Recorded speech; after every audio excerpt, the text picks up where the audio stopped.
va en sa présence. Donc, bienvenue Sophia, à Louis, la réalisatrice, donc, avec la première de ce film ici au Rio. Après le court-métrage, peu importe si les bêtes meurent, voilà, c'est aussi un court-métrage qui a été projeté à Sundance 3 ans avant le long-métrage, c'est ça? Oui, et ça a été aussi primé, je pense, à Sundance. Vous venez avec ce film, donc Animalia. Donc, pour commencer le débat, juste une petite question. Est-ce que Animalia est destiné pour le Maroc ou pour des festivals comme Sundance? Pourquoi Animalia?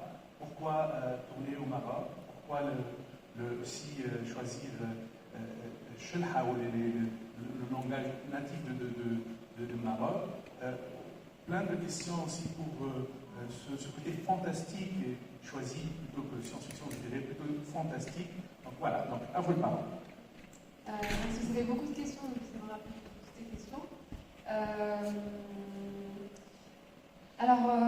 Non, enfin, c'est une question qui revient souvent et de plus en plus, parce que je pense qu'il y a une espèce d'agacement en fait, dans les pays arabes, cette différence des films qui font les festivals et des films qui font des entrées. En tout cas, pour ma part, voilà, pour ma part, évidemment que non, enfin, je ne fais pas un film pour le Maroc, pour le festival, on fait d'abord un film parce qu'on a envie de partager quelque chose au monde. Partager quelque chose au monde, ça veut dire raconter une histoire très intime, très locale, mais à la fois qu'elle puisse toucher quelqu'un en Corée du Sud ou ailleurs. Moi, j'ai grandi avec un cinéma international, j'habitais en Asie, j'étais fan de cinéma russe aux États-Unis, donc c'est vrai que moi, en tout cas, je milite et je crois à un cinéma international.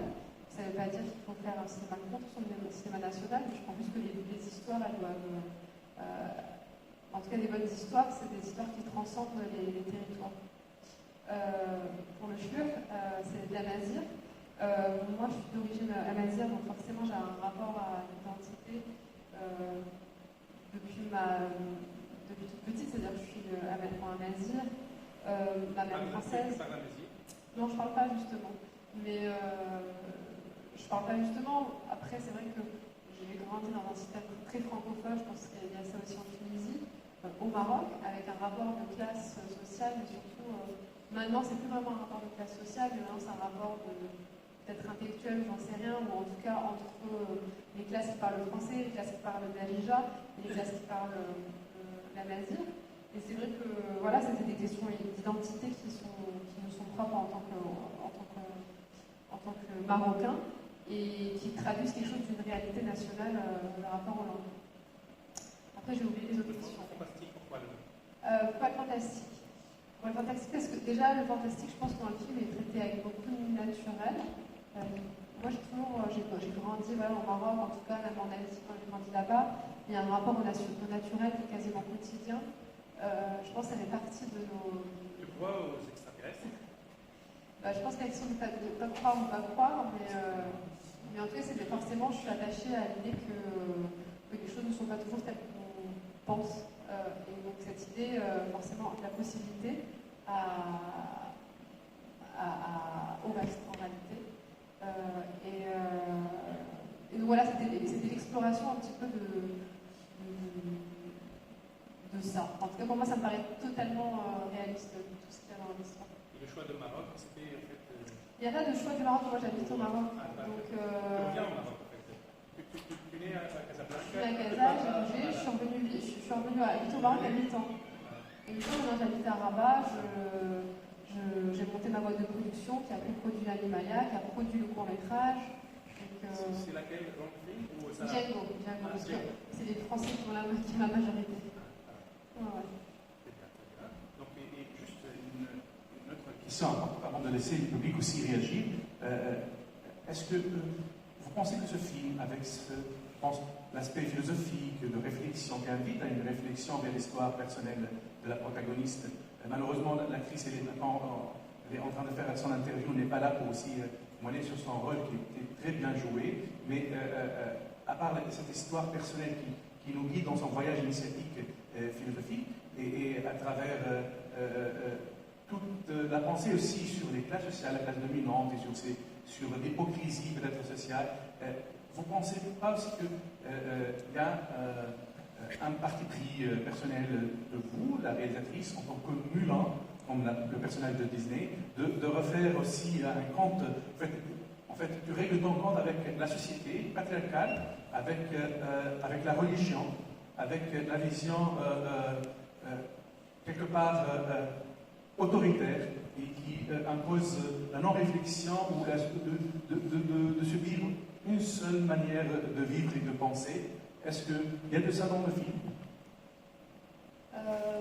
C'est vrai qu'il y avait évidemment un rapport au monde que j'ai envie de questionner, mais ce rapport de classe dans lequel j'ai grandi, forcément j'ai envie de le montrer, surtout que, en tout cas dans Animalia, moi j'avais envie de tisser une famille qui était très conservatrice, très religieuse, mais qui pourtant était déconnectée de l'essence même de ce que la spiritualité est, de son rapport au monde, à l'environnement, à l'injustice.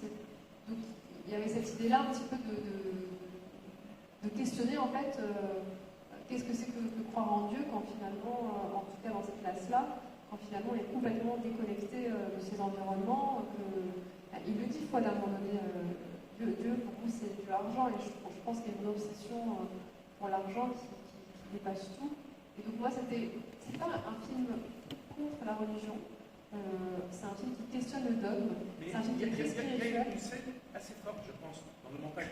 Il y a du sens lorsqu'on fait le montage. Le vomissement très fort après écouter l'appel à la prière comme abri de ces phénomènes extraterrestres.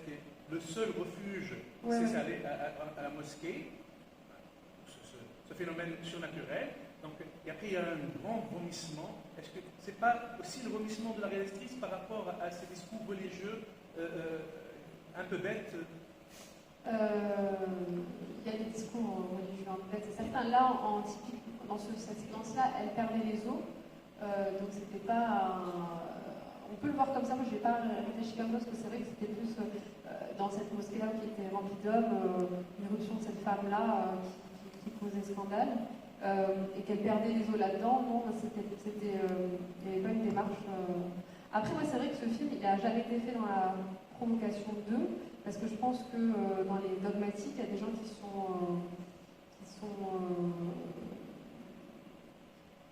qui ne doivent même pas se reconnaître, en fait. En tout cas, au Maroc, il y a un rapport à la religion qui n'est pas forcé. La critique, elle n'est pas que chez les islamistes, en fait, elle est même dans l'essence même de ce que c'est que de croire en Dieu. Quel est ton rapport à la vie, en fait. Donc, il n'y a pas de... Enfin, tu vois, c'est pas... je pense que c'est plus sournois que ça, en fait. Mais c'est vrai qu'en tout cas, il y a une manière... Moi, j'ai jamais voulu être en opposition à. Le film est un film... Voilà, moi, j'ai beaucoup lu, je me suis beaucoup nourrie de réflexions spirituelles soufis, qui ont permis vraiment aussi de dire non, ce n'est pas un film contre la religion. Et parce que personnellement, moi, comme tu parlais des extraterrestres, en fait, pour l'instant, voilà, moi je ne sais pas, la preuve de rien, donc je suis contre des comportements humains, en fait, plus que contre l'idée de dire. Parce que être contre la religion, être contre Dieu, c'est aussi une forme de dogme. Il n'y a pas de. Voilà, non, mais je veux dire, c'est des gens qui sont aussi enfermés dans des schémas de pensée. Moi, je juge des comportements par rapport à un environnement qui se dit être spirituel et qui sont surtout déconnectés de leur environnement. Et moi, c'est ça qui me choque, en fait. C'était ça l'idée originale de Animalia. C'était vraiment parler de cette bourgeoisie qu'on voit au début du film. Voilà, c'était ça. Pourquoi le choix de Animalia? Justement, Animalia, c'est lié à ça. Animalia, c'est ce qui est animé. On voit que cette maison, je parlais des symboles et des choix, en effet, il y a beaucoup de choix très forts. C'est vrai que cette maison, je l'ai choisie, le jardin est luxuriant, verdoyant, et tout autour, c'est une aridité absolue. Et donc c'est la question de l'individualisme, du rapport au monde. Et Animalia, c'est ce qui est animé, en fait. Et aujourd'hui, on sait que dans les forêts, les arbres communiquent entre eux par un réseau, voilà. Et donc, en fait, pour moi, l'idée, c'était de se dire... Et évidemment, donner du pouvoir aux aliments en leur confiant une âme à l'intérieur de ce corps-là, et d'apporter cette réflexion-là en fait dans le film et de confronter les personnages à ça. Voilà.